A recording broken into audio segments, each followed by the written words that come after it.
तो अब यहाँ पर बेसिक शॉर्ट कीज से स्टार्ट करते हैं। कुछ आपको पता भी है, लेकिन जो पता है मैं जल्दी जल्दी बता दूंगा आपको, और जो नहीं पता है उनको ज़रा ठहर के समझा दूंगा आपको। तो ये शॉर्ट कीज़ जो है बेसिकली ये जनरल शॉर्ट कीज़ हैं जो तमाम विंडोज़ 10 ऑपरेटिंग सिस्टम में और अंदर सॉफ्टवेयर जो भी इसमें यूज़ होंगे वो सेम रहने वाली हैं, जिसमें बेसिक शॉर्ट कीज़ हैं Ctrl+C for copy, X for cut.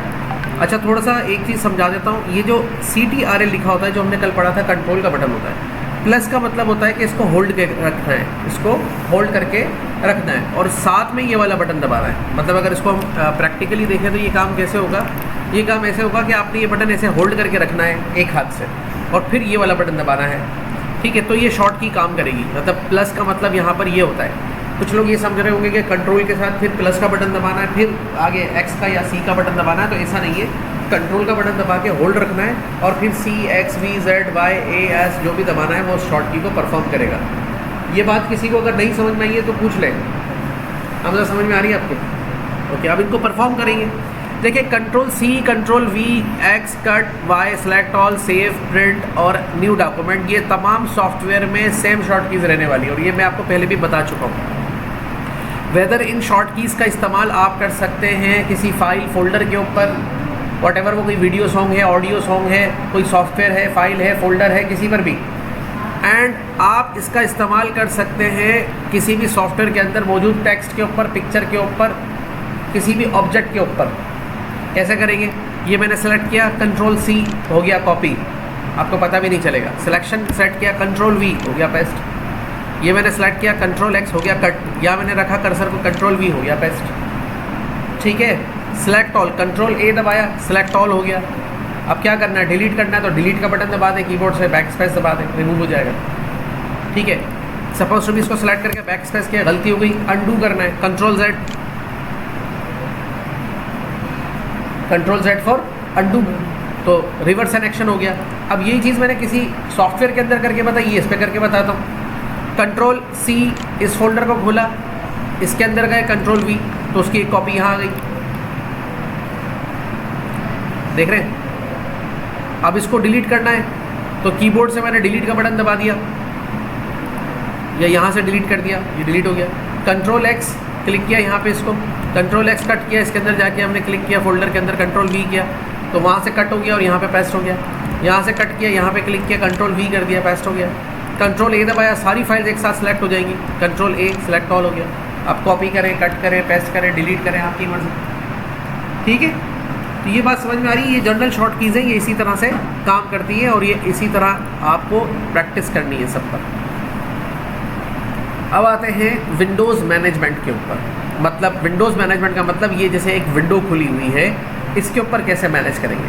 तो कह रहे हैं प्रोग्राम सिलेक्शन करने के लिए अल्टर टैब है, और विंडोज़ को बंद करने के लिए एक्टिव विंडो को अल्टर F4 है, शो डेस्कटॉप के लिए विंडोज़ D है। अब इसको एक एक करके परफॉर्म करते हैं। फॉर एग्जांपल अभी मेरे पास मल्टीपल सॉफ्टवेयर्स फोल्डर्स खुले हुए हैं।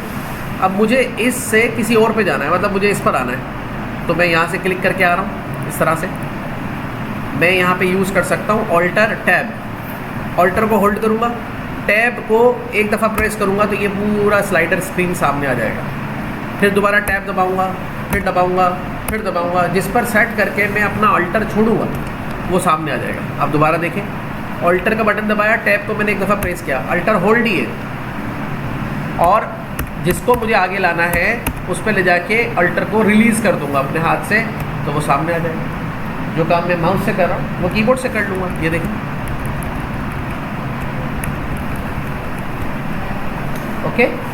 Alter F4 close active window. अब एक्टिव और इनएक्टिव क्या है? देखो, ये पूरी भी विंडो खुली हुई है, ये भी खुली हुई है, ये भी खुली हुई है। ये विंडो हम कहते किसे है? देखिए, विंडो हम, ये ऑपरेटिंग सिस्टम का तो नाम है, लेकिन ये कॉन्सेप्चुअल नाम है। इसको विंडो इसलिए कहा जाता है कि जब भी कोई फाइल फोल्डर आप खोलते हैं इसके अंदर, तो वो एक फ्रेम में खुलता है, और ये फ्रेम को हम कहते हैं विंडो। जैसे ये विंडो हम इसको क्यों कह रहे हैं? ये एक फ्रेम इस दीवार के अंदर बना हुआ है और इससे अंदर देख पा रहे हैं, तो यही कॉन्सेप्ट इस पर है। ये एक फ्रेम बना हुआ है और आप इसके अंदर देख पा रहे हैं, इसको कहते हैं विंडो। ठीक है, तो अब यहाँ पर ये एक्टिव विंडो से क्या मतलब है? देखो, ये खुली हुई तो 2-3 विंडोज़ हैं, लेकिन एक्टिव विंडो से मतलब ये है कि ये इनएक्टिव है और ये एक्टिव है। कैसे भाई? इस पर क्लिक हुआ हुआ ये एक्टिव है, और इस पर क्लिक नहीं हुआ हुआ तो ये इनएक्टिव है। अब अगर मुझे बंद करना है इसको तो इस पर क्लिक किया, अल्टर F4, अल्टर F4। जिस भी विंडो को आपने क्लोज करना है बाय यूजिंग कीबोर्ड तो ऑल्ट का बटन दबाना है और कौन सा बटन दबाना है, F4 का। ऑल्ट को होल्ड करना है और यहाँ टॉप रो में F4 का बटन दबा देना है। ठीक है, समझ में आ गई बात ये? तो ये इस तरह से क्लोज हो जाएंगे। उसके बाद चलते हैं नेक्स्ट, इसके ऊपर हमारे पास आता है विंडोज़ डी, शो डेस्कटॉप। अब आपके सामने बहुत सारी विंडोज़ खुली हुई है और आपको एक एक को बंद करने में काफ़ी टाइम लगने वाला है। तो विंडोज़ का बटन दबाएं और डी का बटन दबा दें। विंडोज़ का बटन दबाएं और ये विंडो का बटन मैंने होल्ड किया। विंडो की कौन सी होती है? विंडो की होती है ये वाली,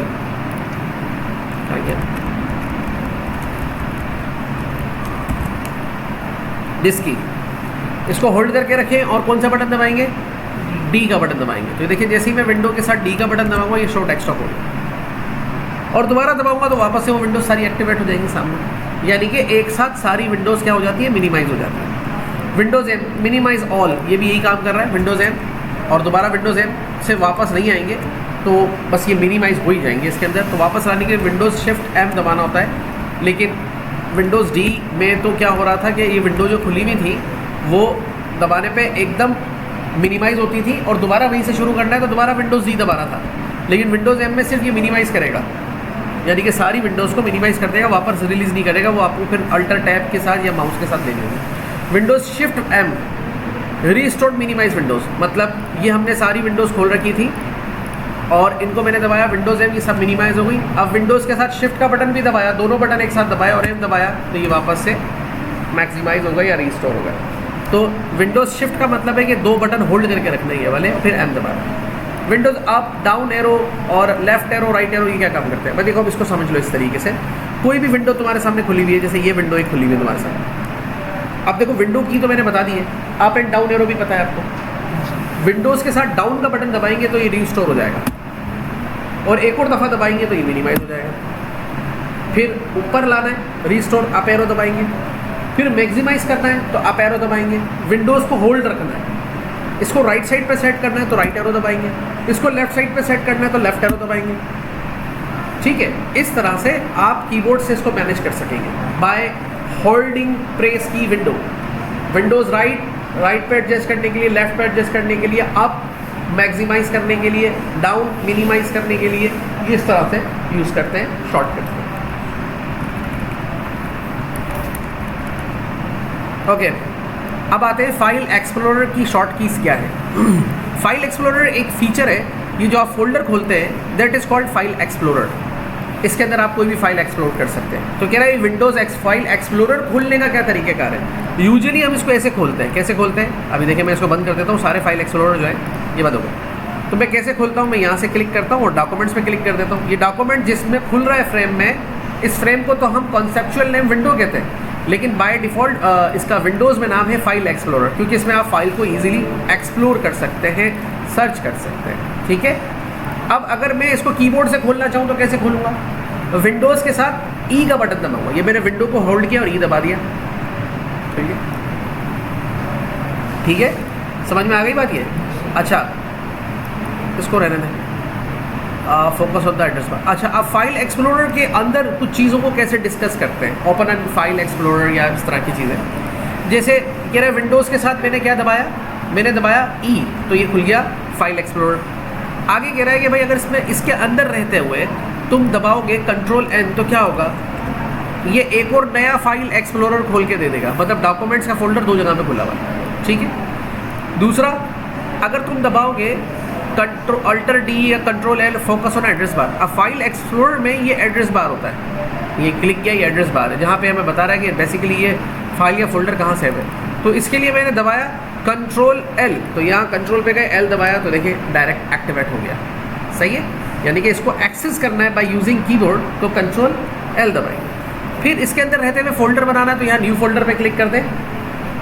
सही है, कहाँ क्लिक कर दें, न्यू फोल्डर पे क्लिक कर दें। और अगर आप शॉर्ट की बनाना चाहते हैं तो इसको नीचे बता भी रहा है, कंट्रोल शिफ्ट एन, ये मैंने पहले भी बताई है शॉर्ट की कैसे इसके अंदर फोल्डर बनाने की यूज़ होती है। कंट्रोल शिफ्ट और एन को एक साथ दबाएंगे, ऑल्टर एंटर दबाएंगे तो क्या होगा, ओपन फोल्डर प्रॉपर्टीज़। अच्छा, ये कैसे होता है ये समझिएगा, आपको एक बार समझाता हूँ। मैंने आपको बताया था कि भाई फोल्डर पे हम क्लिक करते हैं, राइट बटन दबाते हैं, प्रॉपर्टीज़ में जाते हैं, प्रॉपर्टीज़ में जाने के बाद यहाँ से कस्टमाइज़ पे क्लिक करते हैं, चेंज आइकन पे क्लिक करते हैं और यहाँ से कोई भी आइकन ले सकते हैं और ओके कर सकते हैं, ओके कर सकते हैं। तो ये देखें इस तरह से इसका आइकन वगैरह चेंज हो जाता है रिफ्रेश करने पर, यहाँ पे चेंजेस देखें, ठीक है ना।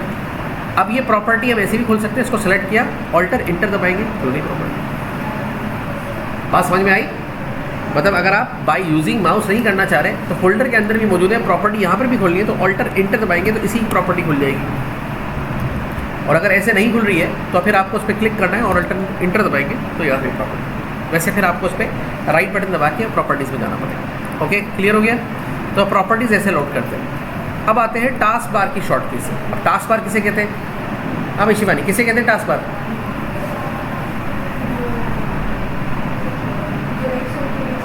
ये जो पूरी पट्टी इसको हम टास्क बार कहते हैं, ठीक है। कह रहा है विंडोज और नंबर दबाएंगे तो open the app pinned in that numbered on the task bar. अब ये क्या कह रहा है? देखिए ये हम देखते हैं यहाँ पे, ये है नंबर और ये किसके साथ दबाने हमें? विंडो के साथ। तो कह रहा है जो भी आइटम पिन होंगे टास्क बार पे वो खुल जाएंगे। ये पिन और अनपिन क्या होता है ये समझे पहले। सबसे पहले देखिए ये टास्क बार है। अब ये पिन और इन पिन क्या होता है? जैसे भाई आप वर्डपैड की ऐप को मोस्टली यूज़ करते हैं, क्या करते हैं? मोस्ट ऑफ टाइम यूज़ करते हैं, लेकिन उसको सर्च करने के लिए आपको यहाँ आना पड़ता है। या कोई और ऐप है तो उसको राइट बटन दबाएं और उसको कहें पिन टू टास्क बार। जैसे ही पिन टू टास्क बार करेंगे उसका एक शॉर्टकट यहाँ बन जाएगा। सिमिलरली मैंने वर्ड की ऐप को भी यहाँ पे सेलेक्ट किया और इसको भी कर दिया पिन टू टास्क बार। इस तरह मैंने और ऐप्स को अपने टास्क बार पे पहले रख लिया for the sake of easy access. मतलब मैं यहीं से क्लिक करके इनको खोल लूँ, सही है।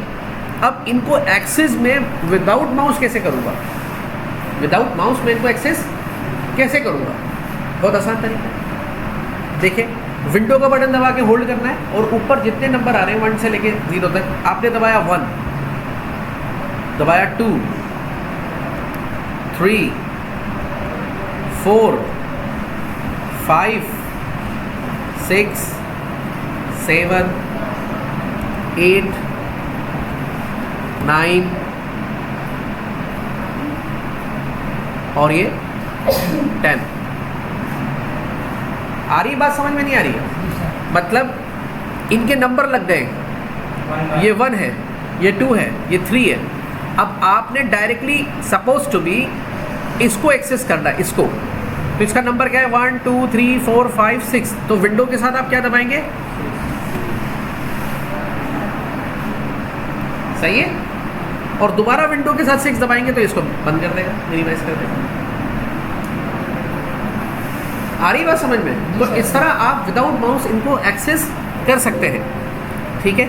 चले आगे देखते हैं। Windows T cycle through task bar. अच्छा अब इसमें तो क्या हो रहा था? विंडोज़ के साथ जब आप कोई नंबर दबा रहे थे वो प्रोग्राम एक्टिव होके आपके सामने आ रहा था, एक्टिव होके सामने आ रहा था। साइकिल थ्रो में क्या होता है? साइकिल थ्रो का मतलब होता है ये ऐसे पूरा घूम के निकल जाए, फेरी दे के निकल जाए। तो ये कैसे होगा? आप देखो, गौर से देखना, इस हिस्से पे देखना। अभी मैं यहाँ क्लिक कर देता हूँ, विंडोज़ टी दबाया पहली दफ़ा में तो ये पहला सेलेक्ट हो गया, ओपन नहीं हुआ।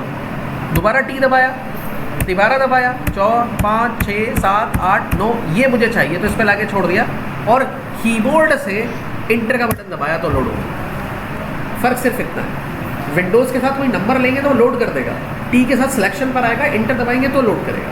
बस ये इतना फ़र्क है इसका, काम एक ही है पर ये इस तरह से जा सकते हैं।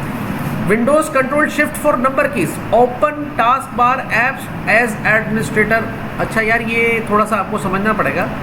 किसी भी ऐप को हम दो तरह से चला सकते हैं, एक नॉर्मल ओपन है और एक रन एज एडमिनिस्ट्रेटर है। अब ये क्या चीज़ होती है इसको समझ लें। नॉर्मल ओपन में वो ऐप भी खुलेगी और रन एज एडमिनिस्ट्रेटर पे भी खुलेगी। माइक्रोसॉफ्ट विंडोज़ 10 और 11 के अंदर इन्होंने एक सिस्टम इंट्रोड्यूस कराया है जिसका नाम है ये जो इसका कहलाता है एंटीवायरस, जिसको हम इसके अंदर डिफेंडर के नाम से जानते हैं। ये इसका खुद का एंटीवायरस है। उसके अंदर कुछ स्मार्ट या ऑटो इंटेलिजेंस फीचर्स मौजूद हैं। वो आपका जब सिस्टम ये चल रहा होता है विंडोज़ 10 तो उसको ऑटो डिटेक्ट कर रहा होता है ऐप्स को। ये मैंने आपको सिखाया भी था।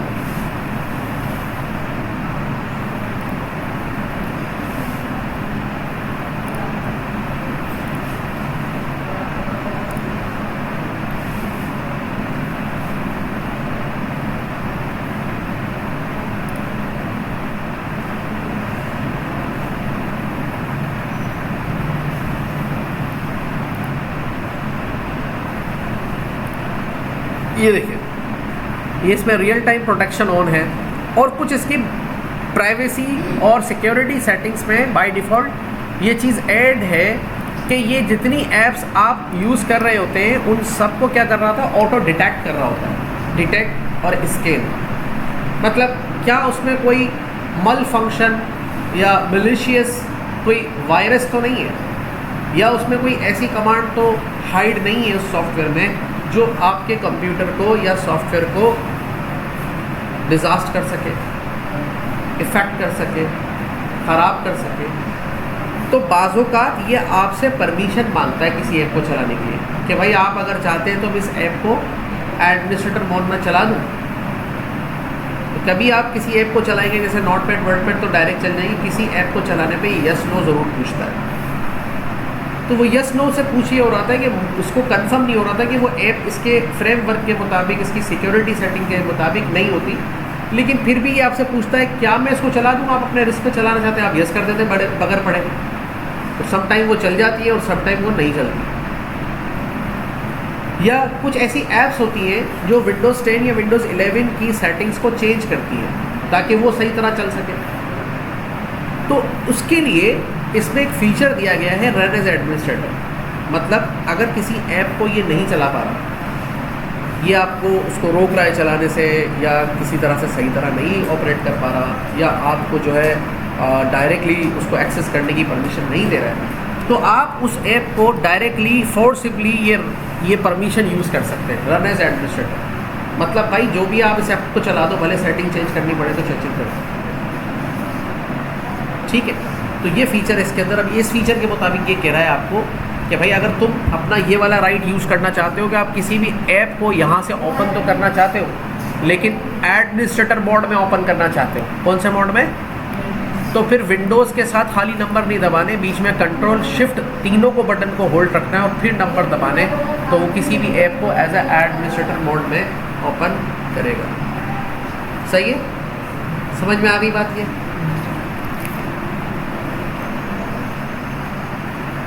ओके, सर्च एंड नेविगेशंस में क्या है, देखो कोई भी आपको आइटम सर्च करना है तो विंडोज़ एस दबा दें, विंडोज़ के साथ एस दबा दें, ये सर्चिंग मेथड खुल गया। आप जो भी सर्च करना है यहाँ से आप सर्च कर सकते हैं, ठीक है। इसकी शॉर्ट की यानी यहाँ क्लिक करें, उससे बेहतर है विंडोज़ एस दबा दें।